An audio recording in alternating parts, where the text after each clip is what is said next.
আজকে আমি আমার বাচ্চাদের জন্য মজা করে পাস্তা বানাইছি। আমার বাচ্চারা এটা খুবই পছন্দ করে খায়। তো যাই হোক আজকে আমি বানাইছি, আবার ওদের জন্য দেখা যায় ওরা পছন্দ করে কিনা। দিদার খায় দেখো।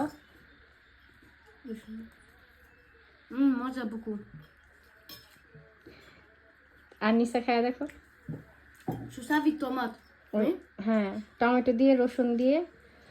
ফ্রোমাজ। হ্যাঁ, ফ্রোমাজ। আমি অনেক রকমের ফ্রোমাজ দিছি, জানি তোমাদের ভাল লাগে, কারণ এক একটা ফ্রোমাজের টেস্ট এক এক রকম। মজা এটা আসলে খেতে অনেক বেশি মজা, আর বানাইতেও খুব সময় কম লাগে, মানে ইজিতে বানানো যায়। আর বাচ্চারা তো মজা করে। প্লাস ওইটা হচ্ছে পারমেজো চিজ। হ্যাঁ, এটা অরেঞ্জ কালার, এগুলো হচ্ছে টমেটো সস। আর ইচ্ছে করলে টিফিনের জন্য বানাও দিতে পারেন। তো আমার তো এখানে শীতের দেশ, তো আমি এর কারণে টিফিনে আসলে গরম খাবারটা দিতে পারি না, এর কারণে কষ্ট লাগে মাঝে মধ্যে। আর নিসা, মজা লাগছে তোমাদের? বেশি মজা লাগছে। আচ্ছা, আর এখন সুন্দর করে মজা করে খাবে। তো সবাই ভালো থাকবেন। আসসালামু আলাইকুম। আব্বা বলে দাও। আসসালামু আলাইকুম।